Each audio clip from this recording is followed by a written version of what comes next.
Guru Diksha IAS presents News Spot at 8 p.m. Hello ಗೆಳೆಯರೇ, ತಮ್ಮೆಲ್ಲರಿಗೂ ಗುರುದೀಕ್ಷಾ IAS ಪ್ರಸ್ತುತಪಡಿಸುವ news spot analysis ಕಾರ್ಯಕ್ರಮಕ್ಕೆ ಸ್ವಾಗತ. ಇವತ್ತಿನ ಸಂಚಿಕೆಯಲ್ಲಿ ನಾವು 8 ಜುಲೈ 2022ರ ಮುಖ್ಯವಾದ ದಿನಪತ್ರಿಕೆಗಳಲ್ಲಿ ಬಂದಂತಹ ಆರ್ಟಿಕಲ್ಸ್ ಗಳನ್ನ ನೋಡಲಿದ್ದೇವೆ. ಇಂದಿನ ಮೊದಲನೇ ಆರ್ಟಿಕಲ್ ದ ಹಿಂದೂದಲ್ಲಿ ಬಂದಿರುವಂತದ್ದು just fine justice for environment crimes must be disposed quickly and equitably ಅನ್ನುವಂಥದ್ದು. ಈ ಒಂದು ಆರ್ಟಿಕಲ್ಗೆ ಸಂಬಂಧಿಸಿದಂತೆ ನಿನ್ನೆ ಮಾಡಿದಂತಹ ನ್ಯೂಸ್ ಸ್ಪಾಟ್ ಅನಾಲಿಸಿಸ್ ಅಲ್ಲೂ ಭಾರತ ಸರ್ಕಾರ ಎನ್ವೈರನ್ಮೆಂಟಲ್ ಕ್ರೈಮ್ಸ್ ಅಥವಾ ಎನ್ವೈರನ್ಮೆಂಟ್ ಗೆ ಸಂಬಂಧಿಸಿದಂತೆ ನಡೆಯುವಂತಹ ಕೃತ್ಯಗಳಿಗ ಏನು ಕಾನೂನಿತ್ತೋ ಅದರಲ್ಲಿ ಮಾಡ್ತಾ ಇರುವಂತಹ ಬದಲಾವಣೆಗಳಿಗೆ ಸಂಬಂಧಿಸಿದಂತಹ ಚರ್ಚೆ ಇದಾಗಿರುತ್ತದೆ. ಈ ಒಂದು ಆರ್ಟಿಕಲ್ ನ ವಿಶ್ಲೇಷಣೆ ನಮಗೆ ಮುಖ್ಯವಾಗಿ GS ಪೇಪರ್ 3 ಎನ್ವೈರನ್ಮೆಂಟ್ ಗೆ ಸಂಬಂಧಿಸಿದಂತೆ ಬಹುಮುಖ್ಯಕರವಾಗಿ ಅನುಕೂಲವಾಗುತ್ತದೆ. ಮೊದಲನೇ ಹಂತದಲ್ಲಿ ಭಾರತ ಸರ್ಕಾರ ಏನು ಎನ್ವೈರನ್ಮೆಂಟಲ್ ಕ್ರೈಮ್ಸ್ ನಲ್ಲಿ ಬದಲಾವಣೆಯನ್ನ ತರ್ತಾ ಇದೆ, ಎನ್ವೈರನ್ಮೆಂಟಲ್ ಕ್ರೈಮ್ಸ್ ಗೆ ಸಂಬಂಧಿಸಿದಂತೆ ಇರುವಂತಹ ಶಿಕ್ಷೆಯಲ್ಲಿ ಅನ್ನುವಂಥದ್ದು ಬದಲಾವಣೆ ತರ್ತಾ ಇರೋದಕ್ಕಿಂತ ಮುನ್ನ ಈಗ ಅರ್ಥ ಮಾಡ್ಕೋಬೇಕಾಗಿರುವಂತದ್ದು ಇವತ್ತಿನ ಸ್ಥಿತಿ ಏನಿದೆ, ಏನು ಬದಲಾವಣೆ ಆಗಲು ಹೋಗ್ತಾ ಇರುವಂತದ್ದು ಅನ್ನೋದು. ಯಾವುದೇ ಎನ್ವೈರನ್ಮೆಂಟಲ್ ಕ್ರೈಮ್ಸ್ ಗೆ ಸಂಬಂಧಿಸಿದಂತೆ ಮುಖ್ಯವಾಗಿ ಕಾನೂನಿನಲ್ಲಿ ಜುರ್ಮಾನೆ ಮತ್ತು 5 ವರ್ಷದ ಜೈಲು ಶಿಕ್ಷೆಯನ್ನ ಕೊಡಲಾಗಿರುವಂತದ್ದು. ಇದನ್ನ ಬದಲಾಯಿಸಿ ಜೈಲು ಶಿಕ್ಷೆಯನ್ನ ತೆಗೆದುಹಾಕಿ 1 ಲಕ್ಷ ರೂಪಾಯಿ ಏನು ಜುರ್ಮಾನೆ ಇತ್ತೋ ಅದರ ಬದಲಿಗೆ 5 ಕೋಟಿಯವರೆಗೂ ಜುರ್ಮಾನೆಯನ್ನ ಹಾಕಬಹುದು ಅನ್ನುವಂಥದ್ದು. ಆ ವಿಷಯಕ್ಕೆ ಸಂಬಂಧಿಸಿದಂತೆ ಒಬ್ರು ಎನ್ಫೋರ್ಸ್ಮೆಂಟ್ ಆಫೀಸರ್ ಅನ್ನ ನೇಮಕ ಮಾಡಲಾಗುತ್ತದೆ. ಆ ಎನ್ವೈರನ್ಮೆಂಟಲ್ ಎನ್ಫೋರ್ಸ್ಮೆಂಟ್ ಆಫೀಸರ್ ಮುಖ್ಯವಾಗಿ ನಡೆದಿರುವಂತಹ ಘಟನೆಯನ್ನ ತಿಳ್ಕೊಂಡು ಅದಕ್ಕೆ ಆಧಾರವಾಗಿ ಅಥವಾ ಅನುಸಾರವಾಗಿ ಯಾವುದೋ ಒಂದು ಕ್ರಮವನ್ನ ಅಥವಾ ಜುರ್ಮಾನೆಯನ್ನ ನಿಗದಿಪಡಿಸುತ್ತಾರೆ.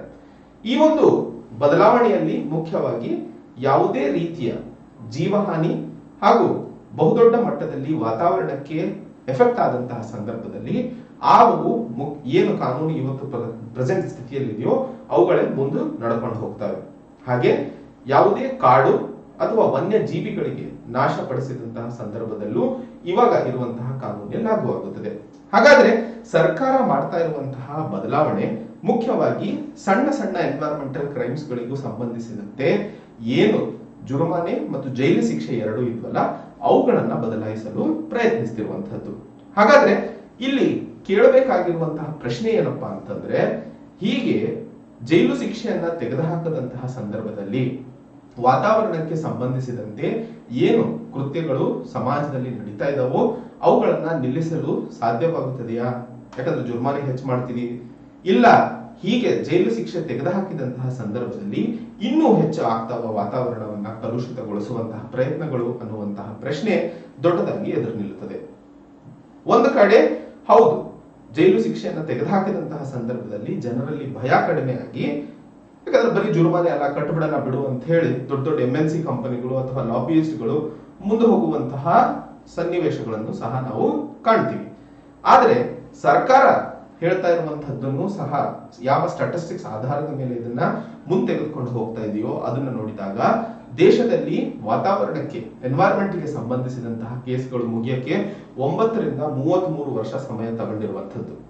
ಹಾಗೆ ಇದ್ದಂತಹ ಸಂದರ್ಭದಲ್ಲಿ ಇವತ್ತಿಗೂ ಬಹಳಷ್ಟು ಕೇಸ್ಗಳು ಪೆಂಡಿಂಗ್ ಇರುವಂತಹ, ಹೀಗೆ ಪೆಂಡಿಂಗ್ ಇರೋ ಕೇಸಸ್ ಗಳನ್ನ ಮುಗಿಸೋದಕ್ಕೆ ನ್ಯಾಯಾಲಯಗಳ ಮೇಲೆ ಆಗ್ತಾ ಇರುವಂತಹ ಹೊರೆ ಹಾಗೂ ಸರಿಯಾದ ಸಮಯದಲ್ಲಿ ಎನ್ವೈರನ್ಮೆಂಟ್ ಕೇಸಸ್ ಗಳನ್ನ ಮುಗಿಸದೇ ಇರುವಂತಹ ಕಾರಣಕ್ಕೆ ಬಹಳಷ್ಟು ಜನ ನ್ಯಾಯಾಲಯದ ಪರದೆಯಿಂದ ತಪ್ಪಿಸ್ಕೊಂಡು ಓಡಿ ಹೋಗ್ತಾ ಇರುವಂತಹ ಸನ್ನಿವೇಶಗಳು ಎದುರಾಗ್ತಿವೆ. ಹಾಗೆ ಇರುವಂತಹ ಸಮಸ್ಯೆಯ ಆಧಾರವನ್ನ ಇಟ್ಕೊಂಡಂತಹ ಸರ್ಕಾರ ಸಣ್ಣ ಕ್ರಿಮಿನಲ್ಸ್ ಗಳನ್ನ ಅಥವಾ ಸಣ್ಣ ತಪ್ಪುಗಳು ಏನು ವಾತಾವರಣಕ್ಕೆ ಸಂಬಂಧಿಸಿದಂತೆ ನಡೆದಿರ್ತಾವ ಅವುಗಳನ್ನ ಬಹಳ ಬೇಗ ಡಿಸ್ಪೋಸ್ ಮಾಡಿದಂತಹ ಸಂದರ್ಭದಲ್ಲಿ ಎನ್ವೈರನ್ಮೆಂಟಲ್ ಜಸ್ಟಿಸ್ ಅನ್ನ ಲಘುವಾಗಿ ಕೊಡಲು ಸಾಧ್ಯವಾಗುತ್ತದೆ ಅನ್ನುವಂಥದ್ದು. ಆ ಒಂದು ನಿಟ್ಟಿನಲ್ಲಿ ಸರ್ಕಾರ ಕೈಗೊಂಡಿರುವಂತಹ ಬದಲಾವಣೆಯ ಕ್ರಮ ಏನಿದೆ ಅದು ನಿಜವಾಗಿಯೂ ನ್ಯಾಯಾಲಯವನ್ನ ಹೊರೆ ಕಡಿಮೆ ಮಾಡುವಂತದ್ದು ಒಂದು ಕಡೆ ಆಗಿದ್ರೆ, ಇನ್ನೊಂದು ಕಡೆ ವಾತಾವರಣ ಎನ್ವೈರನ್ಮೆಂಟಲ್ ಕ್ರೈಮ್ಸ್ ಗಳನ್ನ ಸರಿಯಾದ ಸಮಯದಲ್ಲಿ ಪೂರ್ಣವಾಗಿ ಮುಗಿಸೋದ್ರಿಂದ ತಪ್ಪಿತಸ್ಥರನ್ನು ಸಹ ಸಜೆಗೊಳಿಸಿದಂತಾಗುತ್ತದೆ. ಇನ್ನೊಂದು ಕಡೆ ವಾತಾವರಣಕ್ಕೋಸ್ಕರ ಕಲೆಕ್ಟ್ ಆಗುವಂತಹ ಈ ಒಂದು ಫಂಡ್ ಅನ್ನ ಅಥವಾ ಫೈನ್ಸ್ ಅನ್ನ ಎನ್ವೈರನ್ಮೆಂಟಲ್ ಪ್ರೊಟೆಕ್ಷನ್ ಫಂಡ್ ಅನ್ನುವಂತಹ ನಿಧಿಯಲ್ಲಿ ಹಾಕಿ ಆ ಒಂದು ಎನ್ವೈರನ್ಮೆಂಟ್ ಪ್ರೊಟೆಕ್ಷನ್ ಗೆ ಸಂಬಂಧಿಸಿದಂತೆ ಖರ್ಚುಗಳನ್ನ ಮಾಡಲು ಉಪಯೋಗಿಸಲಾಗುತ್ತದೆ ಅನ್ನುವಂತಹ ವಿಷಯವನ್ನ ಮುಖ್ಯವಾಗಿ ಇಲ್ಲಿ ಅರ್ಥೈಸಿಕೊಳ್ಳಬೇಕಾಗಿರುವಂತದ್ದು. ಮುಂದಿನ ಒಂದು article, single use plastics ban a big leap towards a better planet. ಈ ಒಂದು ಸಿಂಗಲ್ ಯೂಸ್ ಪ್ಲಾಸ್ಟಿಕ್ ನಿಷೇಧಾಜ್ಞೆ ತಂತ ಇರುವಂತಹ ವಿಷಯಕ್ಕೆ ಸಂಬಂಧಿಸಿದಂತೆ ಹಿಂದೆ ಮಾಡಿದಂತಹ ನ್ಯೂಸ್ ಸ್ಪಾಟ್ ಅನಾಲಿಸಿಸ್ ಅಲ್ಲೂ ನಾನು ಚರ್ಚೆ ಮಾಡಿದ್ದೆ. ಭಾರತ ಸರ್ಕಾರದಲ್ಲಿ ಮುಖ್ಯವಾಗಿ ಜುಲೈ 31ರಿಂದ ದೇಶದಲ್ಲಿ ಸಿಂಗಲ್ ಯೂಸ್ ಪ್ಲಾಸ್ಟಿಕ್ ಅನ್ನ ಪೂರ್ಣವಾಗಿ ಬ್ಯಾನ್ ಮಾಡಲಿದೆ ಅನ್ನುವಂಥದ್ದು. ಆ ವಿಷಯಕ್ಕೆ ಸಂಬಂಧಿಸಿದಂತೆ ಇದು ಸಹ ಎನ್ವೈರನ್ಮೆಂಟ್ ಗೆ ಸಂಬಂಧಿತವಾಗಿರುವಂತಹ ಒಂದು ಮುಖ್ಯವಾದ ಆರ್ಟಿಕಲ್ ಆಗಿರೋದ್ರಿಂದ ಇದು ನಮಗೆ GS paper 3 UPSC syllabus environment ಗೆ ಸಂಬಂಧಿಸಿದಂತೆ ಬಹುಮುಖ್ಯಕರವಾಗಿರುವಂತದ್ದು. ಮೊದಲನೇ ಹಂತದಲ್ಲಿ ಸಿಂಗಲ್ ಯೂಸ್ ಪ್ಲಾಸ್ಟಿಕ್ ಬ್ಯಾನ್ ಮಾಡುವಂತಹ ಉದ್ದೇಶ ಏನು? ಆ ಒಂದು ಪ್ಲಾಸ್ಟಿಕ್ ನಿಂದಾಗಿ ಮುಖ್ಯವಾಗಿ ವಾತಾವರಣ ಕಲುಷಿತಗೊಳ್ಳುವುದಲ್ಲದೆ ಮಾನವನ ಆರೋಗ್ಯದ ಮೇಲೂ ಬಹುದೊಡ್ಡವಾದಂತಹ ಎಫೆಕ್ಟ್ ಅಥವಾ ದುಷ್ಪರಿಣಾಮಗಳು ಇರುವಂತದ್ದು. ಯಾಕಂದ್ರೆ ಈ ಸಿಂಗಲ್ ಯೂಸ್ ಪ್ಲಾಸ್ಟಿಕ್ ಅನ್ನ ಮುಖ್ಯವಾಗಿ ನಾವು ರೀಸೈಕಲ್ ಮಾಡಲ್ಲ. ಬಹಳಷ್ಟು ಸರಿ ನಾವು ಎಲ್ಲೋ ಇದು ಹೂತಾಕ್ಬಿಡ್ತೀವಿ. ಹೂತಾಕಿದಂತಹ ಕಾರಣಕ್ಕೆ ಆ ಮೈಕ್ರೋ ಪ್ಲಾಸ್ಟಿಕ್ಸ್ ಗಳು ಏನು ಆ ಪ್ಲಾಸ್ಟಿಕ್ ಬಿಡಿ ಬಿಡಿಯಾಗಿ ಮೈಕ್ರೋ ಪ್ಲಾಸ್ಟಿಕ್ಸ್ ಆಗೋದ್ರಿಂದ ಅವು ಯಾವುದಾದ್ರೂ ನಾವು ಬೆಳೆಯುವಂತಹ ಅನ್ನ ಆಗಿರಬಹುದು ಅಥವಾ ಬೆಳೆ ಆಗಿರಬಹುದು, ಇಲ್ಲದೇ ಇದ್ದರೆ ಗ್ರೌಂಡ್ ವಾಟರ್ ರಿಸೋರ್ಸಸ್ ಗಳಲ್ಲಿ ಹೋಗಿ ಸೇರ್ಕೊಳ್ಳುವಂತಹದ್ದು.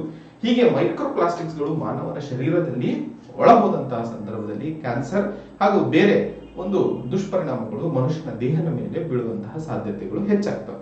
ಆ ಒಂದು ಕಾರಣಕ್ಕೆ ಸಿಂಗಲ್ ಯೂಸ್ ಪ್ಲಾಸ್ಟಿಕ್ ಅನ್ನ ಬ್ಯಾನ್ ಮಾಡುವಂತಹ ನಿಟ್ಟಿನಲ್ಲಿ 2018ರಲ್ಲಿ ಪ್ರಧಾನಮಂತ್ರಿ ನರೇಂದ್ರ ಮೋದಿ ಅವರು ವರ್ಲ್ಡ್ ಎನ್ವೈರನ್ಮೆಂಟ್ ಡೇ ಆಚರಿಸ್ತಾ ಇದ್ದಂತಹ ಸಂದರ್ಭದಲ್ಲಿ ಆ ವರ್ಷದ ಟಾಪಿಕ್ ಅಥವಾ ಥೀಮ್ ಬೀಟ್ ಪ್ಲಾಸ್ಟಿಕ್ ಪೊಲ್ಯೂಷನ್ ಅನ್ನುವಂತಹ ಒಂದು ಮಹತ್ತರವಾದಂತಹ ಪ್ಲಾಸ್ಟಿಕ್ ವಿರುದ್ಧದ ಹೋರಾಟವಾದ ಕೂಗಿತ್ತು. ಆ ಒಂದು ಸಂದರ್ಭದಲ್ಲಿ ದೇಶದಲ್ಲಿ ಪ್ಲಾಸ್ಟಿಕ್ ಯೂಸೇಜ್ ಅನ್ನ ಸಿಂಗಲ್ ಯೂಸ್ ಪ್ಲಾಸ್ಟಿಕ್ ಅನ್ನ ತೆಗೆದುಹಾಕಲಾಗುತ್ತದೆ ಅನ್ನುವಂತಹ ಮಹತ್ತರ ಟಾರ್ಗೆಟ್ ಅನ್ನ ಇಟ್ಟುಕೊಳ್ಳಲಾಗಿತ್ತು. ಆ ವಿಷಯಕ್ಕೆ ಸಂಬಂಧಿಸಿದಂತೆ ಇವತ್ತು ದೇಶದಲ್ಲಿ ಇಂಪ್ಲಿಮೆಂಟೇಷನ್ ಕಾರ್ಯಗಳನ್ನ ನಡೆಸಲಾಗ್ತಿರುವಂತದ್ದು. ಎಕ್ಸ್ಟೆಂಡೆಡ್ ಪ್ರೊಡ್ಯೂಸರ್ ರೆಸ್ಪಾನ್ಸಿಬಿಲಿಟಿ ಅದ್ರ ಬಗ್ಗೆ ಚರ್ಚೆ ಮಾಡಿದ್ವಿ. MSMEಗಳು ಇವತ್ತು ಬಹಳಷ್ಟು ಇನ್ಫಾರ್ಮಲ್ ಆಗಿರುವಂತಹ ಕಾರಣಕ್ಕೆ ನಾವು ಈ ಪ್ಲಾಸ್ಟಿಕ್ ಪೊಲ್ಯೂಷನ್ ಅನ್ನ ಹೇಗೆ ತಡೆ ಹಿಡಿಯಬಹುದು ಅಥವಾ ಅವರಿಗೆ ಏನು ಆಲ್ಟರ್ನೇಟಿವ್ ಕೊಡಬಹುದು ಅನ್ನುವಂತಹ ವಿಷಯಕ್ಕೆ ಸಂಬಂಧಿಸಿದಂತೆ ಸೆಂಟ್ರಲ್ ಪೊಲ್ಯೂಷನ್ ಕಂಟ್ರೋಲ್ ಬೋರ್ಡ್ ಒಂದಿಷ್ಟು ಪೆಟ್ರೋಕೆಮಿಕಲ್ ಇಂಡಸ್ಟ್ರೀಸ್ ಗಳ ಜೊತೆ ಸೇರಿಕೊಂಡು ಒಂದು ಹೊಸ ರೀತಿಯ ಆಲ್ಟರ್ನೇಟಿವ್ ಅನ್ನ ಹುಟ್ಟು ಹಾಕುವಂತಹ ಪ್ರಯತ್ನಗಳನ್ನು ಸಹ ನಡೆಸ್ತಾ ಇದೆ. ಅದರ ಜೊತೆಯಲ್ಲಿ ಸೆಂಟ್ರಲ್ ಪೊಲ್ಯೂಷನ್ ಕಂಟ್ರೋಲ್ ಬೋರ್ಡ್ ಮುಖ್ಯವಾಗಿ ಒಂದಿಷ್ಟು ಯಾರು ರೀಯೂಸಬಲ್ ಪ್ಲಾಸ್ಟಿಕ್ಸ್ ಅನ್ನ ಬಳಸ್ತಾ ಇದ್ದಾರೋ ಆ ಒಂದು ಕಂಪನೀಸ್ ಗಳಿಗೆ ಒಂದು ಹೊಸ ಸರ್ಟಿಫಿಕೇಶನ್ ಅನ್ನ ಕೊಡ್ತಾ ಇರುವಂತದ್ದು, ಲೈಫ್ ಟೈಮ್ ಸರ್ಟಿಫಿಕೇಶನ್, ಮತ್ತೆ ಮತ್ತೆ ರಿನ್ಯೂ ಮಾಡುವ ಅವಶ್ಯಕತೆ ಇರಲ್ಲ. ಸೊ ದಟ್ ಅವರ ಮೇಲೆ ಯಾವುದೇ ರೀತಿಯ ಒಂದು ಜುರ್ಮಾನೆ ಆಗಿರಬಹುದು ಅಥವಾ ಯಾವುದೇ ಒಂದು ರೀತಿಯ ಅನಾನುಕೂಲತೆಗಳು ಆಗದೆ ಇರೋ ಹಾಗೆ ಸರ್ಟಿಫಿಕೇಶನ್ಸ್ ಗಳನ್ನ ಕೊಡ್ತಾ ಇರುವಂತದ್ದು. ಹಾಗೆ ಒಂದು ನ್ಯಾಷನಲ್ ಡ್ಯಾಶ್ ಬೋರ್ಡ್ ಅನ್ನ ಕ್ರಿಯೇಟ್ ಮಾಡಲಾಗ್ತಿದೆ. ಹೇಗೆ ದೇಶದಲ್ಲಿ ಈ ಒಂದು ಪ್ಲಾಸ್ಟಿಕ್ ಪೊಲ್ಯೂಷನ್ ಗೆ ಸಂಬಂಧಿಸಿದಂತೆ ರಾಜ್ಯಗಳು ಕ್ರಮಗಳನ್ನ ಕೈಗೊಳ್ಳಲಿದ್ದಾರೆ ಅನ್ನುವಂತಹ ವಿಷಯಕ್ಕೆ ಸಂಬಂಧಿಸಿದಂತೆ ಸ್ಟೇಟಸ್ ಟ್ರ್ಯಾಕ್ ಅನ್ನು ಮಾಡೋದಕ್ಕೋಸ್ಕರ.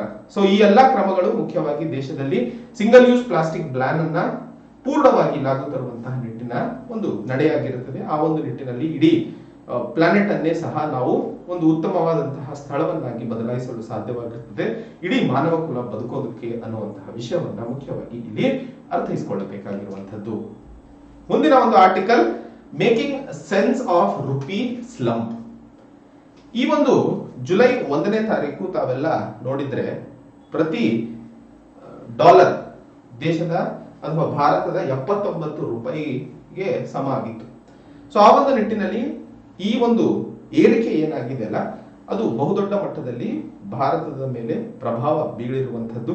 ಹಾಗೆ ಇದೇ ಮೊಟ್ಟ ಮೊದಲನೇ ಬಾರಿಗೆ ಬಹಳ ವರ್ಷಗಳ ನಂತರ ಭಾರತದ ಕರೆನ್ಸಿ ಡಾಲರ್ನ ಎದುರಿಗೆ ಕಡಿಮೆ ಆಗಿರುವಂತಹ ನಿಟ್ಟಿನಲ್ಲಿ ಈ ಒಂದು ಆರ್ಟಿಕಲ್ ಆ ಒಂದು ಬದಲಾವಣೆ ಇಂಡಿಯನ್ ರುಪಿ ಡಾಲರ್ನ ಎದುರಿಗೆ ಕುಸಿದು ಹೋಗುವಂತಹ ಕಾರಣಗಳು ಏನು ಅನ್ನುವಂತಹ ವಿಷಯಕ್ಕೆ ಸಂಬಂಧಿಸಿದಂತೆ ಇದರಲ್ಲಿ ಚರ್ಚೆ ಮಾಡುವಂತದ್ದು. ಈ ಒಂದು ಆರ್ಟಿಕಲ್ ನಾವು ಚರ್ಚೆ ಮಾಡ್ತಿರುವಂತದ್ದು ಆರ್ಥಿಕ ವ್ಯವಸ್ಥೆ ಎಕಾನಮಿಗೆ ಸಂಬಂಧಿತವಾಗಿರುವಂತಹ ಕಾರಣಕ್ಕೆ ಈ article general studies paper 3 economy section ಗೆ ಬಹುಮುಖ್ಯಕರವಾಗಿರುವಂತದ್ದು. ಒಂದು ಕಡೆ ಭಾರತದ ಬೆಲೆ ಅಥವಾ ಭಾರತದ ಕರೆನ್ಸಿಯ ಬೆಲೆ ಡಾಲರ್ನ ಎದುರಿಗೆ ಕುಸಿತಾ ಇದೆ ಅಂತ ಅಂದಾಗ ಅದರ ಕಾರಣಗಳು ಏನು ಅನ್ನುವಂಥದ್ದು ಸಹ ಗೊತ್ತಿರಬೇಕು. ಮೊದಲನೇ ಹಂತದಲ್ಲಿ ಲೇಖಕರು ಹೇಳ್ತಾ ಇರುವಂತದ್ದು ಫಾರಿನ್ ಪೋರ್ಟ್ಫೋಲಿಯೋ ಇನ್ವೆಸ್ಟರ್ಸ್ ಅಂದ್ರೆ ಯಾರೆಲ್ಲ ಹೊರದೇಶದವರು ಭಾರತದ ಸ್ಟಾಕ್ಸ್ ನಲ್ಲಿ ಇನ್ವೆಸ್ಟ್ ಮಾಡಿರ್ತಾರೋ, ಪೋರ್ಟ್ಫೋಲಿಯೋಗಳಲ್ಲಿ ಇನ್ವೆಸ್ಟ್ ಮಾಡಿರ್ತಾರೋ ಅವರೆಲ್ಲ ವಾಪಸ್ ತಗೊಂಡು US ನಲ್ಲಿ ಇನ್ವೆಸ್ಟ್ ಮಾಡಲು ಶುರು ಮಾಡಿರುವಂತದ್ದು. ಇದಕ್ಕೆ ಏನು ಕಾರಣ? ಯಾಕಂದ್ರೆ ಇಷ್ಟು ದಿವಸ ಇನ್ವೆಸ್ಟ್ ಮಾಡಿದವರು ವಾಪಸ್ ತೆಗಿತಿದ್ದಾರೆ ಅಂತಂದ್ರೆ ಒಂದು ಅವರಿಗೆ ಇಲ್ಲಿಕಿನ ಹೆಚ್ಚಿನ ಲಾಭ ಇನ್ನೊಂದು ಜಾಗದಲ್ಲಿ ಸಿಗ್ತಾ ಇರಬೇಕು. ಎರಡನೇದು ಅವರು ಹೂಡಿಕೆ ಮಾಡಿರುವಂತಹ ಹಣ ಸೇಫ್ ಇಲ್ಲ ಅಂತ ಭಯ ಬಂದಂತಹ ಸಂದರ್ಭದಲ್ಲಿ ನಡೀತವೆ.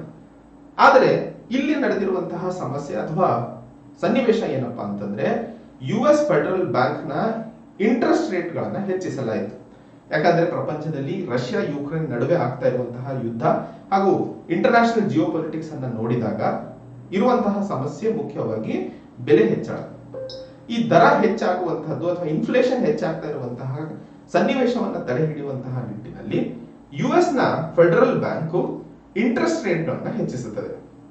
ಇಂಟ್ರೆಸ್ಟ್ ರೇಟ್ ಗಳನ್ನ ಹೆಚ್ಚಿಸಿದಂತಹ ಸಂದರ್ಭದಲ್ಲಿ ಯಾವುದೇ ವ್ಯಾಪಾರಸ್ಥ ತನ್ನ ಹೂಡಿಕೆಯಿಂದ ಬರುವಂತಹ ಲಾಭ ಎಲ್ಲಿ ಹೆಚ್ಚಿರುತ್ತದೋ ಅಲ್ಲಿ ಇನ್ವೆಸ್ಟ್ ಮಾಡಕ್ ಹೋಗ್ತಾನೆ. ಲಾಭದ ಜೊತೆಯಲ್ಲಿ ಸೇಫ್ಟಿ ಇರುವಂತದ್ದು ಸಹ ಬಹುಮುಖ್ಯಕರವಾಗಿರುತ್ತದೆ. ಇವೆರಡರ ಒಂದು ಅಥವಾ ಇವೆರಡು ಸಿಕ್ಕರೆ ಇನ್ನೂ ಜಾಕ್ಪಾಟ್ ಹೊಡೆದಂಗೆ. ಸೊ ಆ ಒಂದು ಕಾರಣಕ್ಕೆ ದೇಶದ ಅಥವಾ ಭಾರತದಲ್ಲಿ ಸ್ಟಾಕ್ಸ್ ನಲ್ಲಿ ಇನ್ವೆಸ್ಟ್ ಮಾಡುವಂತದ್ದು ಯಾವುದು ವಾಲಟೈಲ್ ಆಗಿರುತ್ತೆ. ಇವತ್ತು ಲಾಭ ನಾಳೆ ನಷ್ಟ ಬದಲಾಗ್ತಾ ಇರುವಂತದ್ದು. ಆದ್ರೆ ಸರ್ಕಾರದ ಬಾಂಡ್ಸ್ ಗಳಲ್ಲಿ ಸರ್ಕಾರದ ಇನ್ವೆಸ್ಟ್ಮೆಂಟ್ಸ್ ಸರ್ಕಾರದ ಮೇಲೆ ಮಾಡಿದಂತಹ ಸಂದರ್ಭದಲ್ಲಿ ಅದರದ್ದು ಸೇಫ್ಟಿ ಹೆಚ್ಚಾಗಿರುತ್ತದೆ.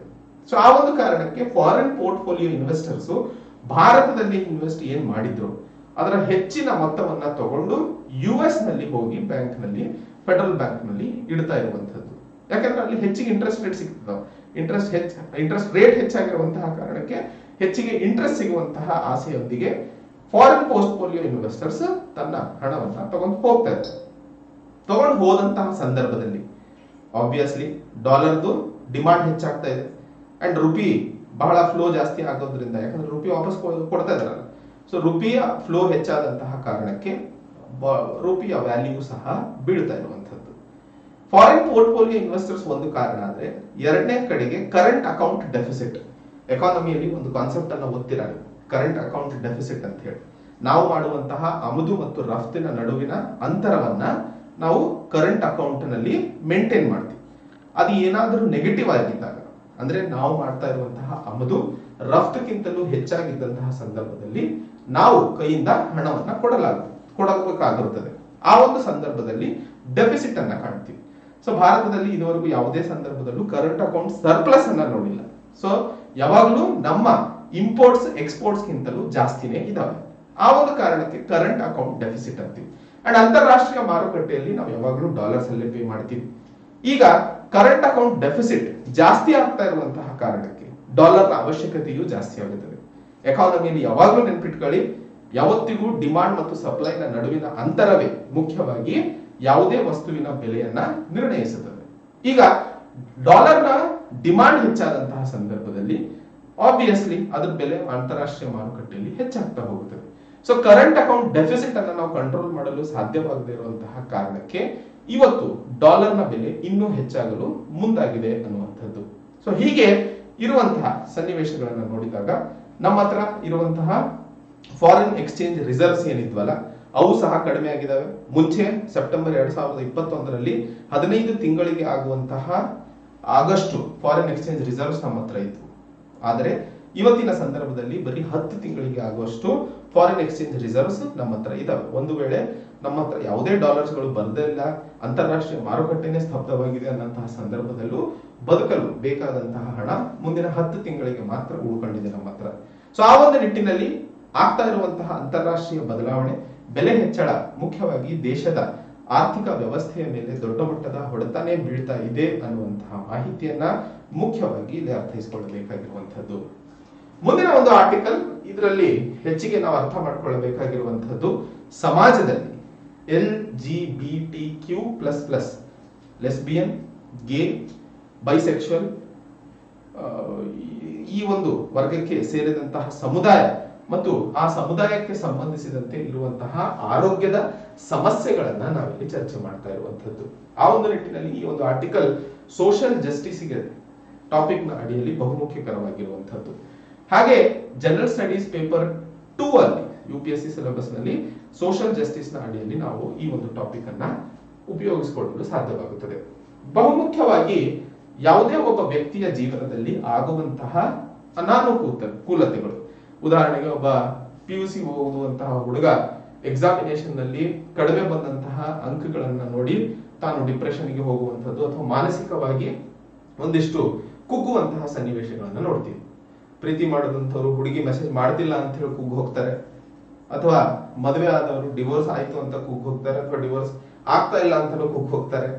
ಹೀಗೆ ಮನುಷ್ಯನ ಜೀವನದಲ್ಲಿ ಆಗುವಂತಹ ವಿವಿಧ ಅನ್ಎಕ್ಸ್ಪೆಕ್ಟೆಡ್ ಘಟನೆಗಳು ಮುಖ್ಯವಾಗಿ ಮನುಷ್ಯನ ಮಾನಸಿಕ ಆರೋಗ್ಯದ ಮೇಲೆ ಬಹುದೊಡ್ಡವಾದಂತಹ ಹೊಡೆತ ಬೀಳುವಂತಹ ಸನ್ನಿವೇಶಗಳು ನಮ್ಗೆ ಗೊತ್ತಿದೆ. ಅಂಡ್ ಆ ವಿಷಯಕ್ಕೆ ಸಂಬಂಧಿಸಿದಂತೆ ಸರ್ಕಾರ, ಸಮಾಜ, ಕುಟುಂಬ, ಗೆಳೆಯರು ಎಲ್ಲರೂ ಸಹ ಆ ಸನ್ನಿವೇಶದಲ್ಲಿ ಆ ವ್ಯಕ್ತಿಯನ್ನು ಗಟ್ಟಿಪಡಿಸುವಂತಹ ಪ್ರಯತ್ನಕ್ಕೆ ಮುಂದಾಗ್ತಾರೆ. ಆದರೆ ಇವತ್ತು ದೇಶದಲ್ಲಿ ಅಥವಾ ಫಾರ್ ದಟ್ ಮ್ಯಾಟರ್ ಪ್ರಪಂಚದಲ್ಲಿ ಅಂತಾನೆ ಹೇಳಬಹುದು, ಒಂದು ಸಮಾಜ ತಾನು ಹುಟ್ಟಿನಿಂದ ಬಯೋಲಾಜಿಕಲಿ ಆಗಿರುವಂತಹ ಒಂದು ಕ್ರಿಯೆಯಿಂದಾಗಿ ಅವರು ಲೆಸ್ಬಿಯನ್ ಆಗ್ತಾರೋ, ಗೇ ಆಗ್ತಾರೋ, ಬೈಸೆಕ್ಷುವಲ್ ಆಗ್ತಾರೋ, ಇವೆಲ್ಲವೂ ಬಯೋಲಾಜಿಕಲಿ ಆದಂತಹ ಒಂದು ಬದಲಾವಣೆ. ಈಗ ಹೆಂಗೆ ನಾವು ಗಂಡು ಅಥವಾ ಹೆಣ್ಣು ಯಾವ್ದು ಹುಟ್ಟುತ್ತೆ, ಯಾವ ಲಿಂಗ ಗೊತ್ತಾಗುತ್ತೆ ಅನ್ನುವಂತಹದ್ದು ಗೊತ್ತಾಗಲ್ವೋ, ಹಾಗೆ ಮನುಷ್ಯನಲ್ಲಿ ಇರುವಂತಹ ಎಮೋಷನ್ಸ್ ಹಾಗೂ ಫೀಲಿಂಗ್ಸ್ ನ ಮೇಲೆ ಯಾರ ಕಂಟ್ರೋಲ್ ಇರಲ್ಲ. ಹಾಗೆ ಹುಟ್ಟಿದಂತಹ ಎಮೋಷನ್ಸ್ ಮತ್ತು ಫೀಲಿಂಗ್ಸ್ ಬಯೋಲಾಜಿಕಲಿ ಆಗಿರುವಂತಹದ್ದು. ನಾನು ಬಹಳಷ್ಟು ಆರ್ಟಿಕಲ್ಸ್ ಗಳಲ್ಲಿ ಹೇಳಿದ್ದೆ, ಪುರಾತನ ಕಾಲದಿಂದಲೂ ಶಿಖಂಡಿಗೆ ಸಂಬಂಧಿಸಿದಂತೆ ನಾವು ಇತಿಹಾಸದಲ್ಲಿ ಓದ್ತೀವಿ. ಶಿವನಿಗೂ ನಾವು ಅರ್ಧನಾರೇಶ್ವರ ಅಂತ ಕರಿತೀವಿ.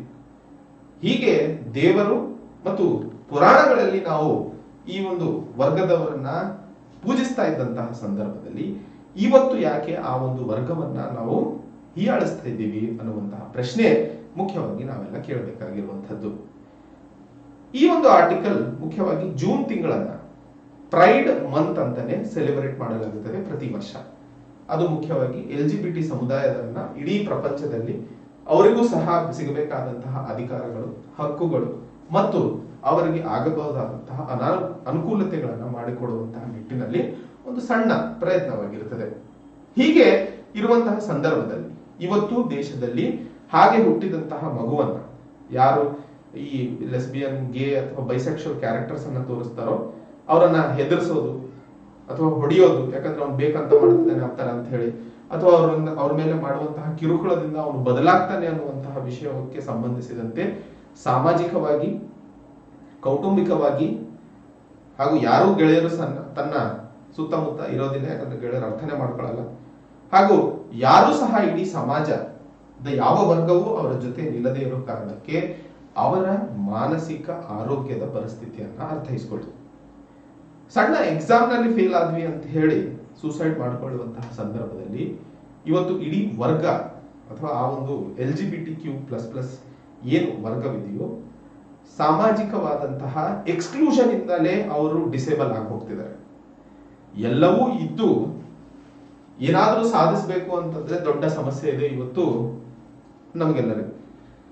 ಹಾಗೆ ಇರುವಂತಹ ಸಂದರ್ಭದಲ್ಲಿ ಈ ಇಡೀ LGBTQ ಕಮ್ಯುನಿಟಿಗೆ ಇಡೀ ಸಮಾಜವೇ ವಿರೋಧಿ ಅಥವಾ ಎನಿಮಿ ಆದಂತಹ ಸಂದರ್ಭದಲ್ಲಿ ಹೇಗೆ ಅವರು ತನ್ನ ಜೀವನವನ್ನ ಸಾಯುವವರೆಗೂ ವರ್ತ್ವೈಲ್ ಅಥವಾ ಫ್ರೂಟ್ಫುಲಿ ಬದುಕಲು ಸಾಧ್ಯ? ಅಂಡ್ ಅವರ ಜೀವನದಿಂದ ಅವ್ರು ಏನಾದರೂ ಈ ಒಂದು ಸಮಾಜಕ್ಕೆ, ಈ ಒಂದು ದೇಶಕ್ಕೆ ಕೊಡುಗೆ ಕೊಡುವಂತಹ ಆಲೋಚನೆ ಮಾಡಲು ಸಾಧ್ಯ. ಯಾಕಂದ್ರೆ ಅವ್ರು ಬದುಕೋದಕ್ಕೆ ಯೋಚನೆ ಮಾಡೋದೇ ದೊಡ್ಡ ಕೆಲಸ ಆಗೋಗಿದೆ. ಸೊ ಹಾಗೆ ಇರುವಂತಹ ಸಂದರ್ಭದಲ್ಲಿ ಇವತ್ತು ರಾಷ್ಟ್ರಗಳು ಈ ಒಂದು ಸಮುದಾಯದ ಆರೋಗ್ಯದ ಮೇಲೆ ಆಲೋಚನೆ ಮಾಡುವ ಅವಶ್ಯಕತೆ ಇದೆ. ಇವತ್ತಿಗೂ ಬಹಳಷ್ಟು ಸೈಕಾಲಜಿಸ್ಟ್ಗಳು ಈ ಒಂದು LGBTQ ಸಮಸ್ಯೆಯನ್ನ ಒಂದು ಮೆಡಿಕಲ್ ಪ್ರಾಬ್ಲಮ್ ಅಂತಾನೆ ನೋಡ್ತಾ ಇರುವಂತದ್ದು. ಸೊ ಕರೆಕ್ಷನಲ್ ಥೆರಪಿಗಳನ್ನ ಮಾಡೋದ್ರಿಂದ ಆ ಒಂದು LGBTQ ಸಮಸ್ಯೆಯನ್ನ ಪರಿಹರಿಸಲು ಮನುಷ್ಯನಿಂದ ಆ ಒಂದು ಫೀಲಿಂಗ್ಸ್ ಅನ್ನ ತೆಗೆದುಹಾಕಲು ಸಾಧ್ಯವಾಗುತ್ತದೆ ಅನ್ನುವಂತಹ ಆಲೋಚನೆಗಳನ್ನ, ಪ್ರಯತ್ನಗಳನ್ನ, ಹೊಸ ಹೊಸ ಆವಿಷ್ಕಾರಗಳನ್ನ ನಡೆಸ್ತಾ ಇರುವಂತಹದ್ದು. ಬಟ್ ಯಾವುದು ಮನುಷ್ಯನ ಕೈಯಲ್ಲಿ ಇಲ್ಲವೋ ಅದನ್ನ ಬದಲಾಯಿಸಲು ಹೇಗೆ ಸಾಧ್ಯ ಅನ್ನುವಂಥದ್ದು. ಒಂದು ಆರ್ಟಿಕಲ್ ಅಲ್ಲಿ ಹೇಳ್ತಾರೆ, ಈ LGBTQ ಸಮಸ್ಯೆ ಇವತ್ತಿನ ಮಾಡರ್ನ್ ಯುಗದ ದಲಿತರು ಆಗಿದ್ದಾರೆ ಇವರು. ಹೇಗೆ ಒಂದು ಕಾಲದಲ್ಲಿ ದಲಿತರಿಗೆ ನಾವು ಸಮಾಜದಿಂದ ಹೊರ ಇಡಲು ಪ್ರಯತ್ನಿಸ್ತಿದ್ವೋ, ಸಮಾಜದಿಂದ ಹೀಯಾಳಿಸಲು ಪ್ರಯತ್ನಿಸ್ತಿದ್ವೋ, ಹಾಗೆ ಇವತ್ತು ಈ ಸಮಾಜವು LGBTQ ಕಮ್ಯುನಿಟಿಯು ಇವತ್ತಿನ ಮಾಡರ್ನ್ ಯುಗದ ದಲಿತ ಸಮಾಜವಾಗಿದೆ.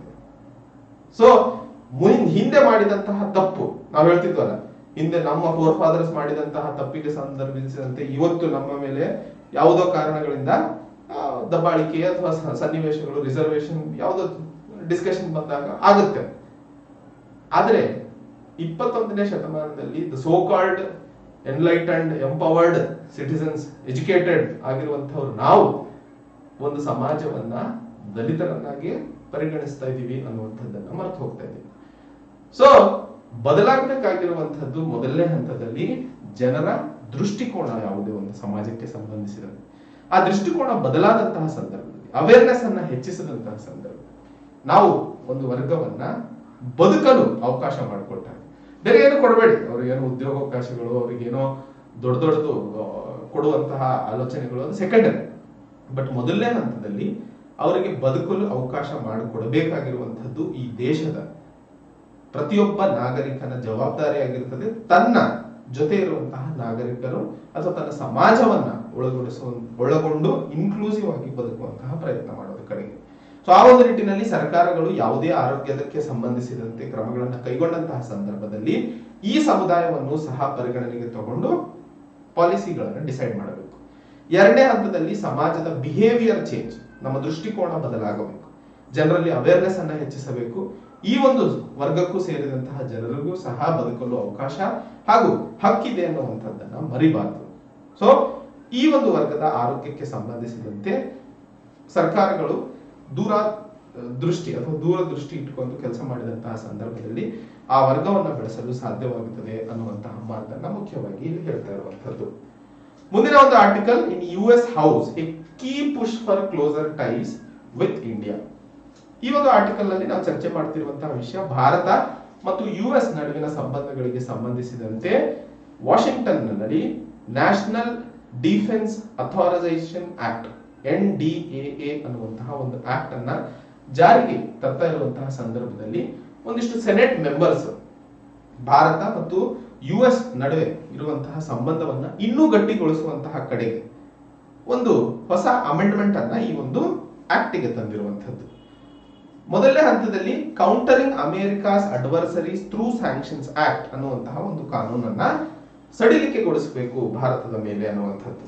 ಹಾಗೆ ಮುಂದಿನ ದಿನಗಳಲ್ಲಿ ಭಾರತ US ಮೇಲೆ ಡಿಫೆನ್ಸ್ ಕ್ಷೇತ್ರಕ್ಕೆ ಸಂಬಂಧಿಸಿದಂತೆ ಏನೆಲ್ಲ ಅವಕಾಶಗಳು ಅಥವಾ ಅವಶ್ಯಕತೆಗಳಿದ್ದಾವೋ ಅವು US ನಿಂದ ಪಡೆಯಬೇಕೆ ಹೊರತು ರಷ್ಯಾದಿಂದ ಅಲ್ಲ ಅನ್ನುವಂತಹ ಪ್ರಯತ್ನಗಳನ್ನ ಮುಂಸಾಗಿಸಬೇಕು ಅನ್ನುವಂಥದ್ದು. ಸೊ ನಾನು ಒಂದು ಪದ ಉಪಯೋಗಿಸಿದೆ, ಕಾಟ್ಸಾ ಅಂತ ಹೇಳಿ, countering America's adversaries through sanctions act. ಮುಖ್ಯವಾಗಿ ಈ ಒಂದು ಕಾನೂನನ್ನ US ಸರ್ಕಾರ ಯಾವುದೇ ರಾಷ್ಟ್ರಗಳು US ಗೆ ವಿರುದ್ಧ ಇರುವಂತಹ ರಾಷ್ಟ್ರಗಳ ಜೊತೆ ಮಾಡಿದಂತಹ ವ್ಯಾಪಾರಗಳು ಗೊತ್ತಾದಂತಹ ಸಂದರ್ಭದಲ್ಲಿ ಅವರ ಮೇಲೆ ಈ ಒಂದು ಸ್ಯಾಂಕ್ಷನ್ಸ್ ಅನ್ನ ಹಾಕಲಾಗುತ್ತದೆ. ಹಾಗೆ ಹಾಕಿದಂತಹ ಸಂದರ್ಭದಲ್ಲಿ ಒಂದಿಷ್ಟು ಇಂಟರ್ನ್ಯಾಷನಲ್ ಬ್ಯಾಂಕ್ಸ್ ಅಥವಾ ಇಂಟರ್ನ್ಯಾಷನಲ್ ಇನ್ಸ್ಟಿಟ್ಯೂಷನ್ಸ್ ಗಳು ಏನಿದಾವೋ ಅವುಗಳಿಂದ ಪಡಿತಾ ಇದ್ದಂತಹ ಸವಲತ್ತುಗಳು ಕಡಿಮೆ ಆಗಿ ಹೋಗ್ತವೆ. So countering America's adversaries through sanctions act. So ಯಾರೆಲ್ಲ ಅಮೆರಿಕಾದ ಹಿತಾಸಕ್ತಿಯ ವಿರುದ್ಧ ಕೆಲಸ ಮಾಡ್ತಾರೋ, ಅದು ಏನೇ ಆಗಿರ್ಬೋದು, ಈಗ ನಾವು ರಷ್ಯಾದಿಂದ S-400 ಮಿಸೈಲ್ಸ್ ಅನ್ನ ತಗೋಬೇಕು ಅನ್ಕೊಂಡಿದ್ವಿ, ತಗೋತಾ ಇದೀವಿ. ತಗೊಂಡಂತಹ ಸಂದರ್ಭದಲ್ಲಿ ಅದು ರಷ್ಯಾದಿಂದ ಡಿಫೆನ್ಸ್ ಇಕ್ವಿಪ್ಮೆಂಟ್ಸ್ ಪಡಿತಾ ಇರೋದಕ್ಕೆ ಭಾರತದ ಮೇಲೆ ಕಾಟ್ಸಾ ಅನ್ನ ಹಾಕಬಹುದು. ಅವಕ್ಕೆ ಸಂಬಂಧಿಸಿದಂತೆ ಒಂದಿಷ್ಟು ಸಂಕೋಚಗಳು ಇದ್ವು, ಬಟ್ ಅದಕ್ಕೆ ಎಕ್ಸಂಪ್ಷನ್ ಅನ್ನ ಭಾರತಕ್ಕೆ ಕೊಡಲಾಗಿತ್ತು. ಸೊ ಈಗ ಈ ರೀತಿಯ ಒಂದು ಕಾನೂನನ್ನು ತಂದು ಪರ್ಮನೆಂಟ್ ಆಗಿ ಭಾರತ ಮಾಡುವಂತಹ ಯಾವುದೇ ನಡೆಗೆ ಕಾಟ್ಸಾ ಅವರ ಮೇಲೆ ಲಾಗು ಮಾಡೋ ಹಾಗಿಲ್ಲ. ಹಾಗೆ ಎನರ್ಜಿ ಸೆಕ್ಯೂರಿಟಿಗೂ ಸಂಬಂಧಿಸಿದಂತೆ ಭಾರತ ತನಗೆ ಅವಶ್ಯಕತೆ ಇರುವಂತಹ ತೈಲವನ್ನ US ನಿಂದ ಖರೀದಿ ಮಾಡುವಂತಹ ವ್ಯವಸ್ಥೆಯನ್ನ ತರುವಂತಹ ಅವಶ್ಯಕತೆ ಇದೆ. ಹೀಗೆ ಮಾಡಿದಂತಹ ಸಂದರ್ಭದಲ್ಲಿ ಭಾರತ ಮತ್ತು US ನಡುವಿನ ಸಂಬಂಧಗಳು ಇನ್ನೂ ಗಟ್ಟಿ ಆಗ್ತವೆ ಅನ್ನುವಂಥದ್ದು ಮುಖ್ಯವಾದ ಪಾಯಿಂಟ್ ಇಲ್ಲಿ ನಾವು ಅರ್ಥ ಮಾಡಿಕೊಳ್ಳಬೇಕಾಗಿರುವಂತದ್ದು. ಮುಂದಿನ ಒಂದು article, ex NITI Aayog CEO Amitabh Kant is sherpa for G20. ಈಗ ಡಿಸೆಂಬರ್ 1, 2022 ನವೆಂಬರ್ 30, 2023 ಭಾರತ G20 ಸಮೂಹದ ಪ್ರೆಸಿಡೆನ್ಸಿಯನ್ನ ಕೈಗೆತ್ತಿಕೊಳ್ಳಲಿದೆ. ಆ ಒಂದು ಕಾರಣಕ್ಕೆ ಪಿಯೂಷ್ ಗೋಯಲ್ ಅವರು ಮುಂಚೆ ಏನ್ ಕಾಮರ್ಸ್ ಮಿನಿಸ್ಟರ್ ಇದ್ರು, ಅವರು ಶೇರ್ಪಾ ಆಗಿದ್ರು. ಈಗ ಯಾಕಂದ್ರೆ ಪ್ರೆಸಿಡೆನ್ಸಿ ಬಂದಿರುವಂತಹ ಕಾರಣಕ್ಕೆ ಹೆಚ್ಚಿನ ಮೀಟಿಂಗ್ಗಳು, ಬಹಳಷ್ಟು ರಾಷ್ಟ್ರಗಳಿಗೆ ಓಡಾಡುವಂತಹ ಕೆಲಸಗಳು ಇರ್ತವೆ. ಆ ಕಾರಣಕ್ಕೆ ಮಾಜಿ ನೀತಿ ಆಯೋಗ್ ಚೇರ್ಮನ್ ಆದಂತಹ ಅಥವಾ ಚೀಫ್ ಎಕ್ಸಿಕ್ಯೂಟಿವ್ ಆಫೀಸರ್ ಆದಂತಹ ಅಮಿತಾಬ್ ಕಾಂತ್ ಅವರು ಈ G20 ಸಮೂಹದ ಶೇರ್ಪಾ ಆಗಿ ಕೆಲಸ ಮಾಡಲಿದ್ದಾರೆ ಅನ್ನುವಂಥದ್ದು. ಈ G20 ಸಮೂಹದ ಬಗ್ಗೆ ಮಾತಾಡಿದ್ರೆ ಈ ಎಲ್ಲಾ ರಾಷ್ಟ್ರಗಳು ಪ್ರಪಂಚದಲ್ಲೇ ಡೆವಲಪ್ಡ್ ಮತ್ತು ಡೆವಲಪಿಂಗ್ ಎಕಾನಮಿಗಳ ಒಂದು ಸಮೂಹ ಆಗಿರುತ್ತೆ. ಇವೆಲ್ಲವೂ ಒಟ್ಟು ಪ್ರಪಂಚದ 85% GDP ಹಾಗೂ 75% ಅಂತಾರಾಷ್ಟ್ರೀಯ ಮಾರುಕಟ್ಟೆ ಅಥವಾ ಅಂತಾರಾಷ್ಟ್ರೀಯ ವ್ಯಾಪಾರ ಹಾಗೂ ಇಡೀ ಪ್ರಪಂಚದ 2/3 ಜನಸಂಖ್ಯೆಯನ್ನ ಪ್ರತಿನಿಧಿಸುತ್ತದೆ. ಸೊ ಇಷ್ಟು ಬಹುದೊಡ್ಡ ಮಟ್ಟದಲ್ಲಿ ರೆಪ್ರೆಸೆಂಟೇಷನ್ ಇರುವಂತಹ ಸಂದರ್ಭದಲ್ಲಿ ಈ G20 ಬಹುಮುಖ್ಯವಾದಂತಹ ಒಂದು ಸಂಸ್ಥೆ ಆಗಿರುತ್ತದೆ. ಹೀಗೆ ಇರುವಂತಹ ಸಂಸ್ಥೆಯ ನಾಯಕತ್ವವನ್ನ ಪ್ರೆಸಿಡೆನ್ಸಿಯನ್ನ ಭಾರತ ಹೊತ್ಕೊಂತ ಇರುವಂತಹದ್ದು ಭಾರತಕ್ಕೆ ಒಂದು ಸುವರ್ಣ ಅವಕಾಶವಾಗಿರುತ್ತದೆ. ಅಂತಾರಾಷ್ಟ್ರೀಯ ಮಾರುಕಟ್ಟೆ ಅಥವಾ ಅಂತಾರಾಷ್ಟ್ರೀಯ ವ್ಯವಸ್ಥೆಯಲ್ಲಿ ಒಂದಿಷ್ಟು ಬದಲಾವಣೆಗಳನ್ನ ತರೋದಕ್ಕೆ. ಮುಂದಿನ 1 ವರ್ಷದ ಅವಧಿಯಲ್ಲಿ ಅಮಿತಾಬ್ ಕಾಂತ್ ಅವರು employment, health, digital economy, trade, investment, industry, environment ಹಾಗೂ climate change, anti corruption, agriculture, tourism, socio economic developments, education, woman empowerment ಹೀಗೆ ಮಹತ್ತರ ಕ್ಷೇತ್ರಗಳಲ್ಲಿ ಪ್ರಪಂಚದ ವಿವಿಧೆಡೆ ಸುತ್ತಾಡಿ ಆ ಒಂದು ಸಮಸ್ಯೆಗಳಿಗೆ, ಈ ಒಂದು ಕ್ಷೇತ್ರದಲ್ಲಿ ಇರುವಂತಹ ಸಮಸ್ಯೆಗಳಿಗೆ ಪರಿಹಾರವನ್ನ ಕಂಡುಹಿಡಿಯುವಂತಹ ಕಡೆಗೆ ಕೆಲಸವನ್ನ ಮಾಡಲಿದ್ದಾರೆ ಅನ್ನುವಂತಹ ಮಾಹಿತಿಯನ್ನ ಮುಖ್ಯವಾಗಿ ಇಲ್ಲಿ ಅರ್ಥೈಸಿಕೊಳ್ಳಬೇಕಾಗಿರುವಂತಹದ್ದು. ಸೊ ಇದು ಇವತ್ತಿನ ಮುಖ್ಯವಾದ ಆರ್ಟಿಕಲ್ಸ್ ಗಳಿಗೆ ಸಂಬಂಧಿಸಿದಂತಹ ಚರ್ಚೆಯಾಗಿತ್ತು. ಮತ್ತೆ ಹೊಸ ವಿಷಯದೊಂದಿಗೆ ಒಂದು ಹೊಸ ಆರ್ಟಿಕಲ್ಸ್ ಗಳೊಂದಿಗೆ ಭೇಟಿಯಾಗೋಣ. ಅಲ್ಲಿಯವರೆಗೆ ತಮ್ಮ ಆರೋಗ್ಯಗಳನ್ನ ಚೆನ್ನಾಗಿ ಕಾಪಾಡಿಕೊಳ್ಳಿ, ಚೆನ್ನಾಗಿ ಓದಿ ಅಂತ ಹೇಳ್ತಾ ಈ ಒಂದು ಸಂಚಿಕೆಯನ್ನು ಇಲ್ಲಿಗೆ ಮುಗಿಸ್ತೇನೆ. ಜೈ ಹಿಂದ್, ಜೈ ಕರ್ನಾಟಕ.